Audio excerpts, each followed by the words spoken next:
Underscore. There is an underscore. I knew it. So then I go that, and go live, and now we're live. Hello, everybody. Welcome back to another edition of Often Pacing Live. I am your host, Ray Catolo, joined as always by my co-host, Kay Rotolo. Now, Kay, how's it going for you? Oh, well, Ray, it couldn't be going any better. We're going to witness some really great virtual harness racing this evening. I'm excited to join you, to be able to witness it and be able to be a part of it. Okay, that's great, Kay. Now, you can shut up now for the rest of the show. So, tonight on the broadcast, I will be glad to... I said now, Kay. Be quiet. Tonight on the broadcast is a very special guest. Some of you can refer to him as a god of some kind, because this is a universe that he has created, that he has manufactured, he has birthed from his consciousness into the tangible world, among other poetic ways to make him sound larger than life. As you make a god to sound out, I just need to get his phone number. Because unlike many gods, he has a landline.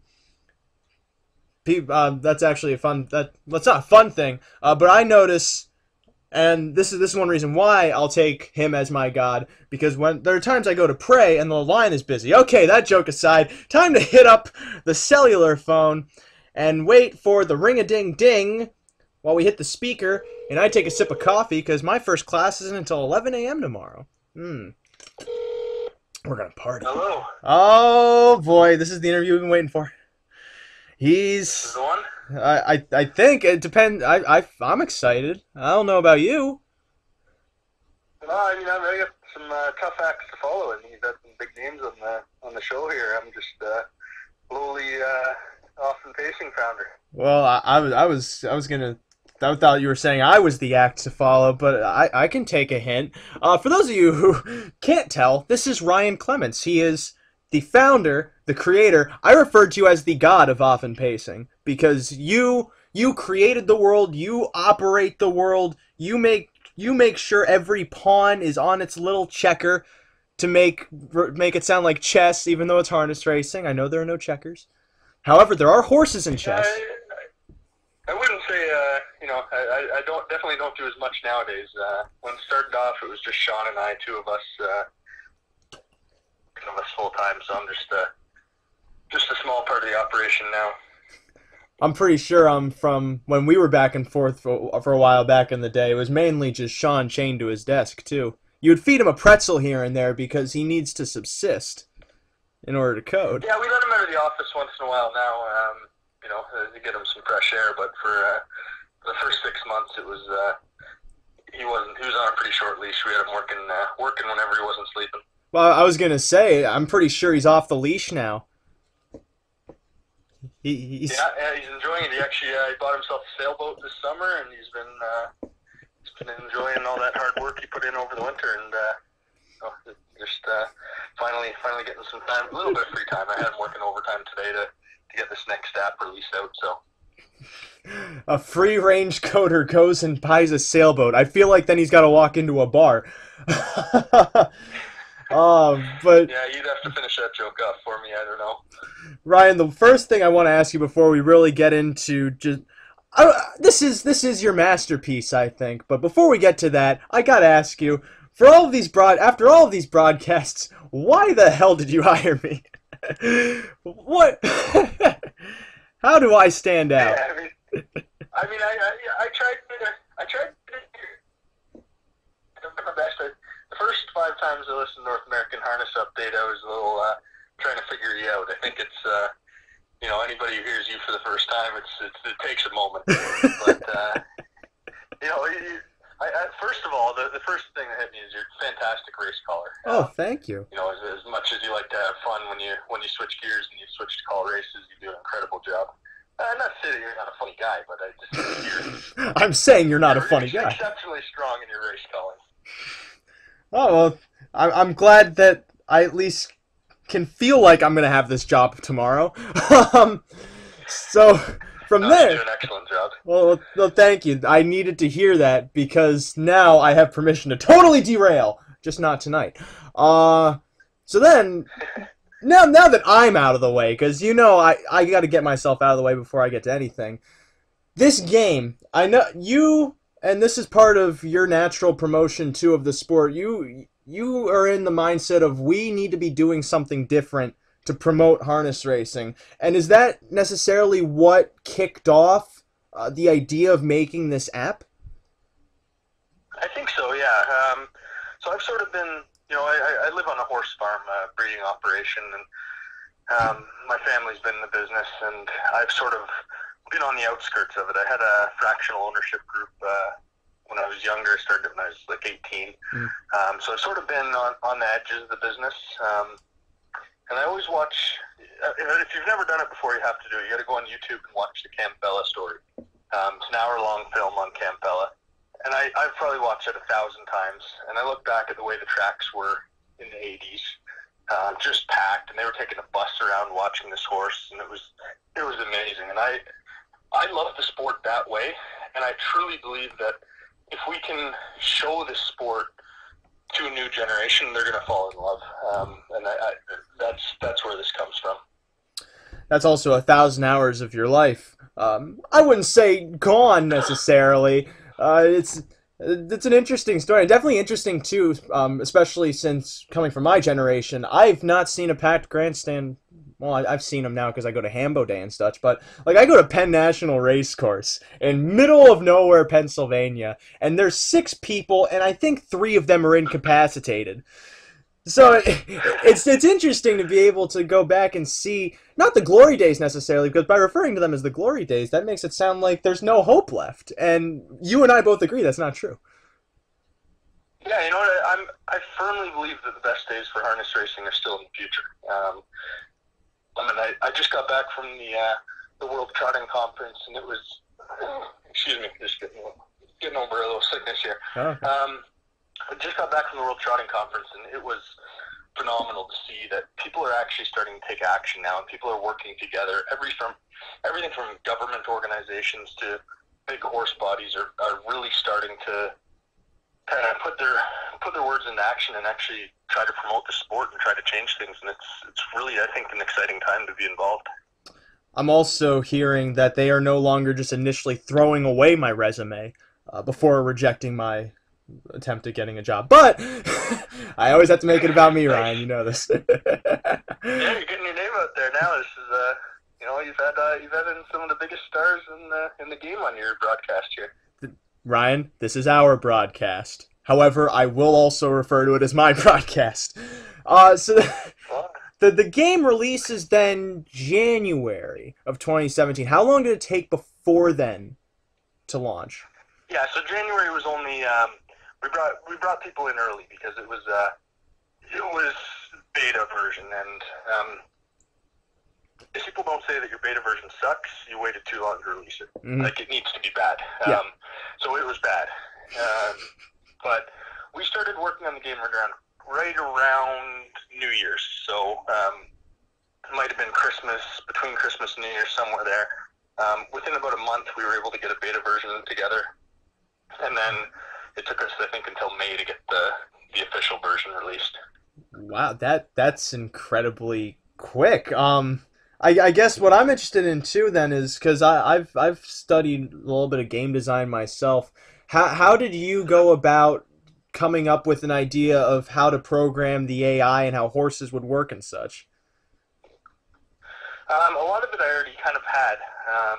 So way back when I was in university, I did the breeding algorithms. I remember sitting in a class and the professor, I'm a big nerd, so when I say something excites me, it's because I'm a geek. But the professor was explaining how when 2 people who are really tall, say somebody's 6'4" and wife's 6 feet tall, when they have a child, that child tends to be tall, but it tends to be shorter than the parents. Okay.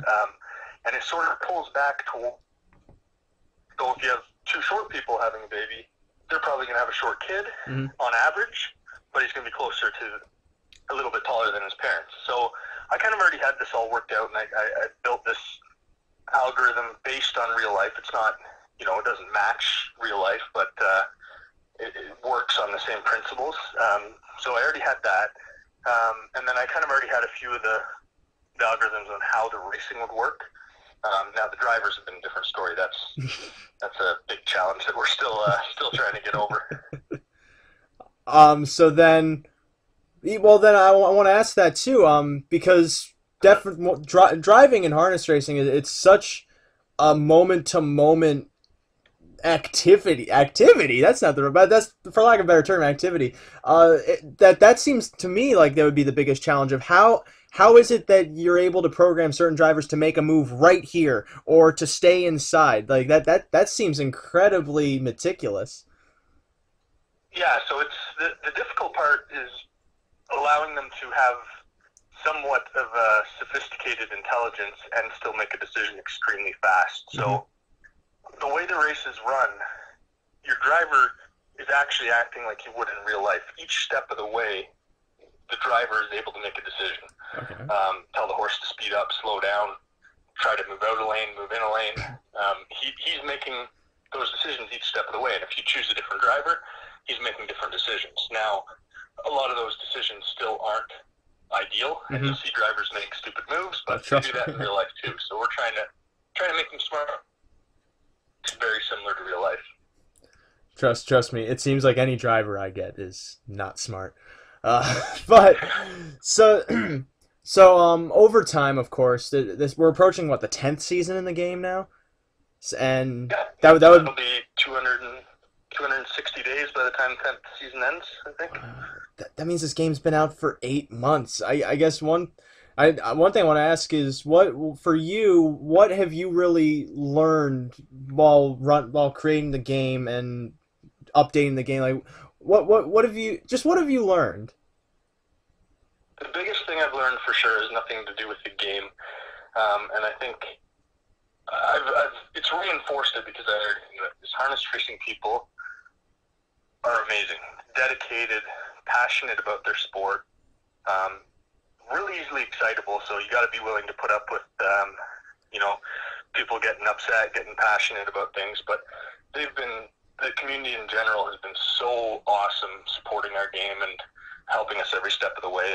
If the harness racing community didn't care so much, it would have been a lot harder to get this thing noticed and get it off the ground.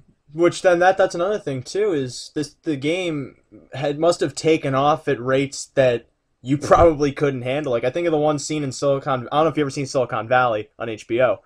But there's on my list. I've seen one episode, but I gotta watch that. There's one episode where they run this webcam server, and it's basically showing this man who is caught in this cave, and he has to do like the most degrading things in order to survive, and millions of people are tuning in to watch it because they want to see this guy make an ass of himself, and then from there they're having to like rip holes into the walls to make sure the servers don't overheat and such. So I got to imagine that it was handling the game's growth wasn't really that extreme, but it must have been a surprise how quickly and how exponentially the audience grew. Yeah, and it's hard. First of all, the game has some weird thing where it knows when I'm away. So the first time the servers crashed was back in like February or something, and I was on a flight to Hong Kong. And then recently I tried to go to the Hamiltonian, and I got halfway there, and the servers were down. So the game knows when I leave, and that's when it chooses to act up. But I think we're ahead of the curve now. It's funny because we'll see people say stuff like, "Oh, you just push the upgrade server button, pay $100, and you have working servers." I wish it was that easy. I'd hire anybody who could do that for us. But we've been working. I've had many sleepless nights working all night on this thing, and it's now I think a place where we're scaling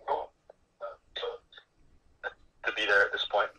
I'd imagine there are a lot of sleepless nights, especially considering you finished the beta in like 20 days. I can't even imagine how that works. Although to be fair, I wrote an almost award-winning one-act play in 2. That's nothing. I'm not bragging or anything, but there you go. So then I guess I'll change paths a bit. What are you looking to do with the game in the future? So the first thing we're looking to do now, and that's kind of why I was out at the World Trotting Conference, is now we've got the base in place. Now we're looking to accomplish our purpose and promote the sport through this game. So we're looking on taking on partners. Been talking with Ontario Racing, various other people, trying to figure out where we can really make an impact and how we can bring in new fans. So that's our primary focus for the next few months as we continue to invest in the game. So as we've built the game, as I already told you, we're up to 7 full-time people working on this game. Mm-hmm. So we're investing heavily in making it better, bigger, and bringing it to a bigger audience. Oh, I thought you were going to do the Kanye song until you got to it's bigger to a better audience. I don't think that's in the Kanye song.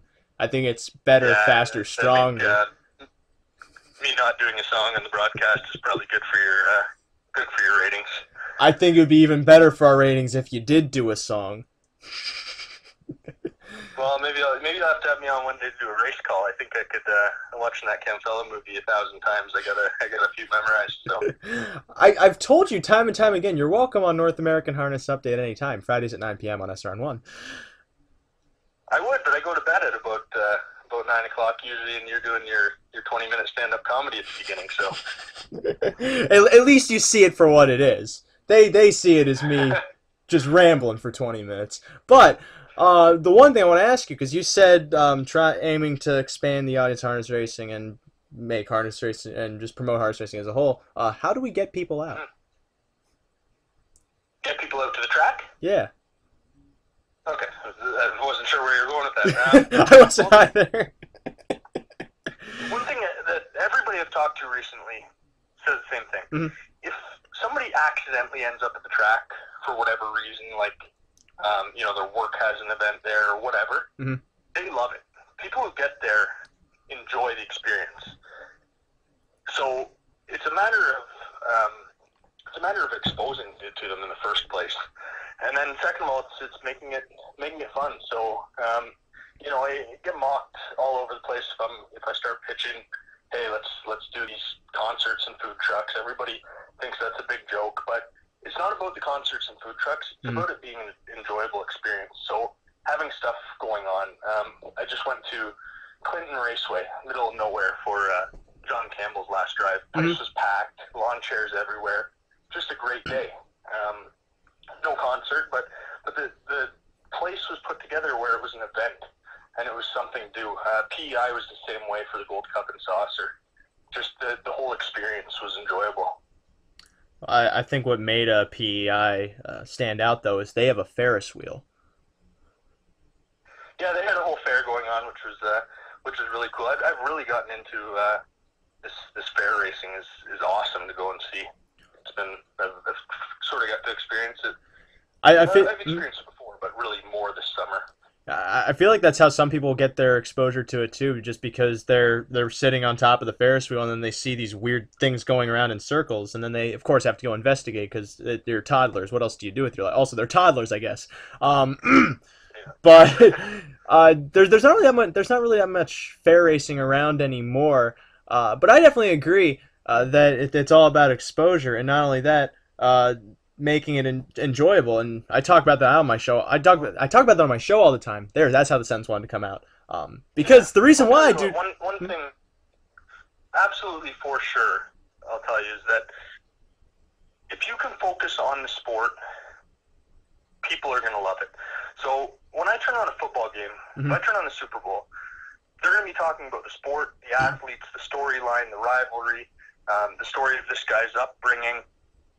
They might mention the line, and they might say New England is the 7-point favorite.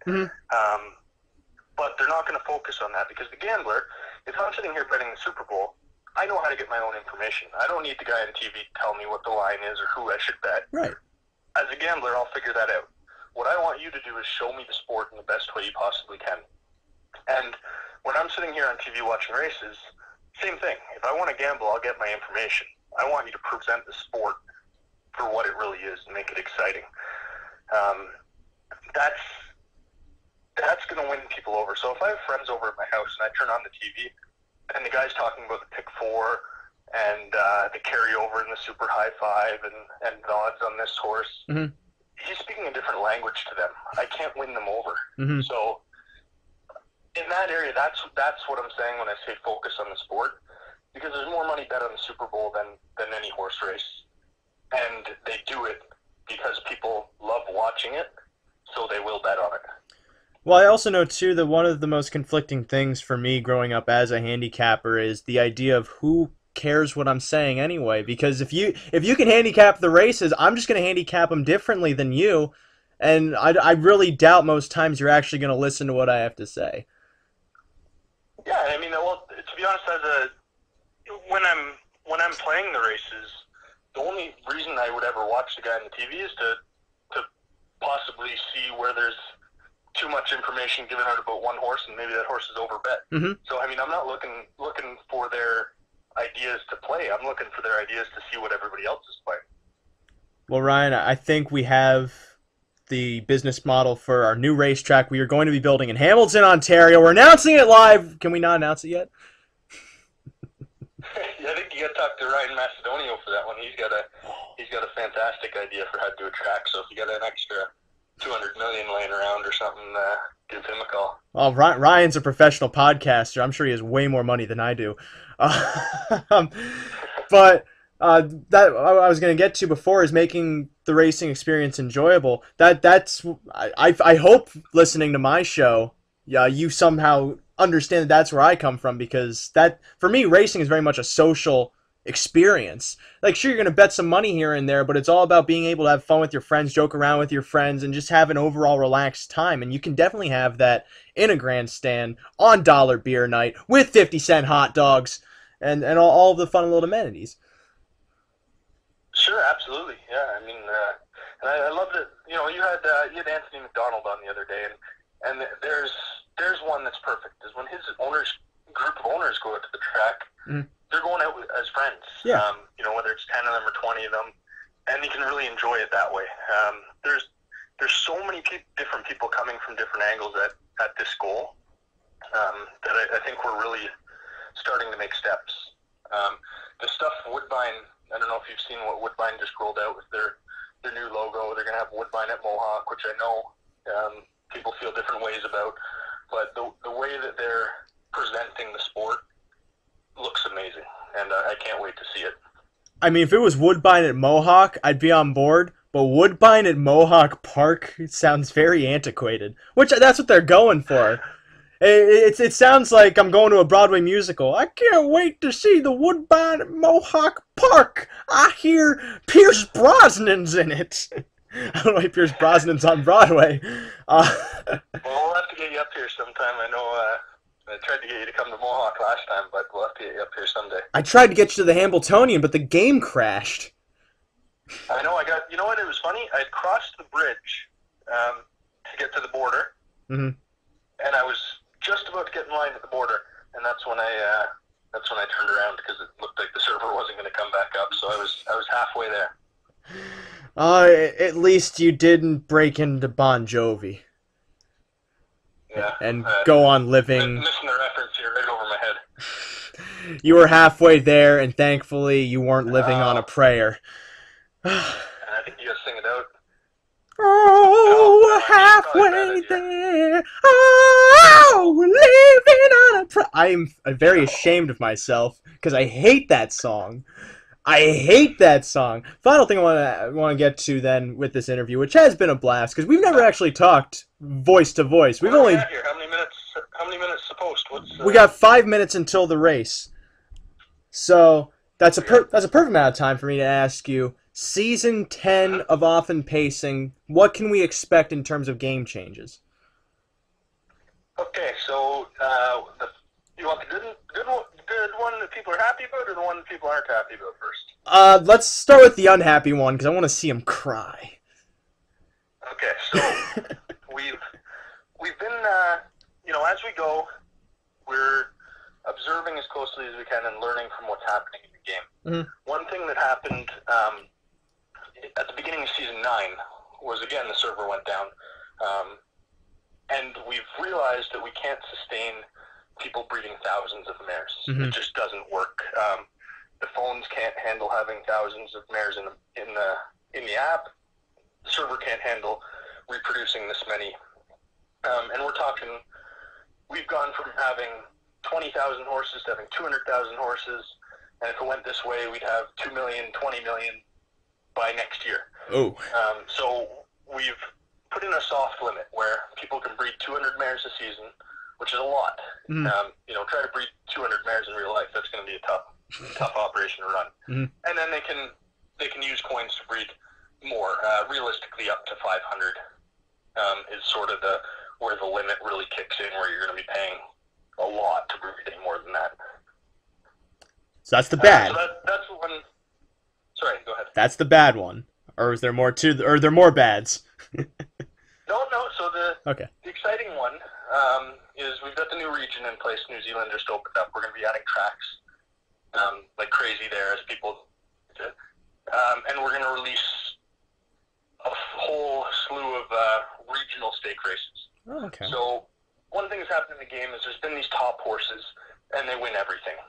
Just like real life, you get to some beat somewhere, can't beat them. So in the game now, there's going to be regional stakes where if your horse is in New Zealand and that top horse is in Canada, he won't be racing against you in them, and you'll just have the local competition. So those are going to roll out in every region this season, and you'll kind of have a better chance of getting some trophies because they're tough to win.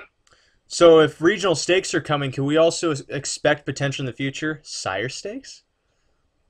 Yeah, it's on our radar. We're working on it. A little bit of a challenge, but that's another cool one coming this season. As a precursor to that, is we've put in some stud stats. So now you'll be able to see, how many foals a stud has had, what their averages are, how many million coin winners they've had, everything like that. So sire stakes is definitely in our vision and hopefully coming soon. If only that could make Zips Xavier, who has one of the best bars I've seen, win a race. I've been so frustrated with her, as I was with Zips McGruber, who I'm sure is an office favorite by now. Well, that reminds me. You gotta send her to a different barn. That reminds me, Landon wanted me to shout him out, but I forget why. I think he had a good horse he retired, and he wanted me to brag to you for it. So hi, Landon. He likes a good shout out. That's his style. I told him it wasn't going to happen, and he's doing a good job. But I don't know if he needs a pat on the back on the air or not. We can give him an audio pat on the back, I guess. Well, when are those Lando v Ryan videos coming back? I want to see you two fight. Yeah, so I was going to do one, and actually this is a good chance to throw it out there.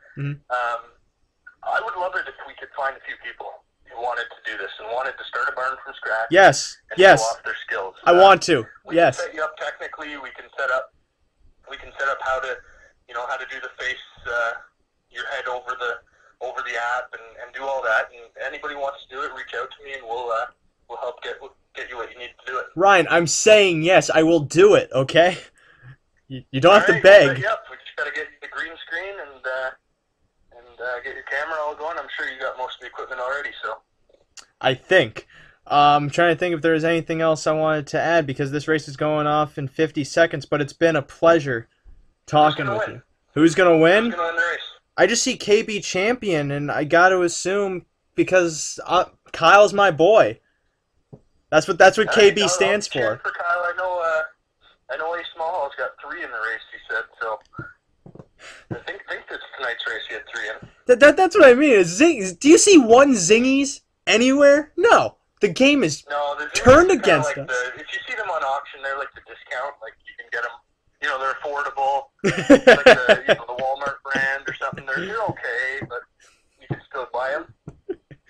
I mean, you're not wrong. Ryan Clements. I almost called you Ryan Macedonio. Thank you for joining me. And this number, I hope, is available after hours. Yeah, maybe not. All right, let's get to the call for the Often Pacing Classic, which is at the start and now off and pacing. KB Champion getting away from the center of the track to the inside then as they pass the stands first time. Comes as I load up the thing for the race past the first eighth. In front here, coming to the turn, is Bronski Taylor. Neck in front of Ace Egomaniac, applying pressure to the outside. Raspberry Boom sits the pocket third, then parked out Starbound Board Butler to the first quarter, 25-4 over the swift hilltop surface. To the back stretch they come. Ace Egomaniac a length in front of Bronski Taylor, sitting second inside third. Raspberry Boom wide of him. Starboard Butler is fourth, now advancing to the outside on their way down the backstretch. Catching cover second over. Ace Damage for Boyd, now moving up to fifth. Sixth to the inside comes KB Champion, followed by G-Watch, then back to Dutch Oven, third to last. Second to last, Night Warrior, and trailing them all, Ace Deuce. Half up. 52-2, moving to that far turn. Starboard Butler puts up a 26-3 clip, a length in front of Ace Damage, pressuring to the outside second. In the pocket then, stablemate Ace Egomaniac, a perfect trip from third, a length off the lead. Bronski Taylor's back fourth. Wide from the back comes Night Warrior, trying to catch cover from Ace Damage, 3 lengths away. Behind her comes Dutch Oven, then boxed in KB Champion, second to last, moving to the outside. G-Watch and still trailing Ace Deuce. 3 quarters go in 19-3, 27-1. Starboard Butler turns into the stretch in front. Outside Ace Damage, inside Ace Egomaniac, deeper on the track. Dutch Oven is rushing up to take the lead. Dutch Oven, G-Watch, now towards the center of the track comes Night Warrior as G-Watch moves to the front. It's G-Watch coming to the line. G-Watch and Jay Harris kick away to take the Often Pacing Classic. Night Warrior second, Ace Deuce third, Raspberry Boom fourth. G-Watch stops the clock in 1:45-3. And that was that. The Often Pacing Classic, named, of course, in honor of this app. Surprise! And with that, it has been another edition of Often Pacing Live. I would like to thank all of you for joining me, Ray Catolo, along with my co-host, Kay Rotolo, who has been very nice not talking for this entire show. Kay, I'm glad you could join me. Oh, I'm glad to be here, Ray. It was an exciting race. G-Watch, you know, it's like the one hand was on the clock. The other hand was also on the clock, because clocks have 2 hands. I was glad to be able to watch. That was an exciting race. Okay, now you can be quiet, Kay. Thank you, Kay, and thank you, Ryan Clements. Ryan Clements, a dear, dear friend of not only mine, but of ours, because he is the head honcho of this entire operation. He's in control of everything, and he can whack your loved ones. I was trying to break into a Godfather bit, but it wasn't happening. I'm just admitting right now it was not happening, and I did not want to put anybody through it. That said, you can listen to more of me on North American Harness Update, Fridays at 9 p.m. on SRN1. That's 148.ca/1. Our latest episode from last Friday is already up now on YouTube. You can just look it up and listen to it. It's a fun time. I can guarantee, I don't know how you like it. I know I like it because I like talking. And maybe you like listening. I don't know, but if that is the case, match made in heaven. For now, I need to go light this match made in heaven so I can go make some candles. That made sense in my mind. It probably didn't in yours, but still, tune in next time for another edition of Often Pacing Live when we can come back together and witness more great virtual horse racing.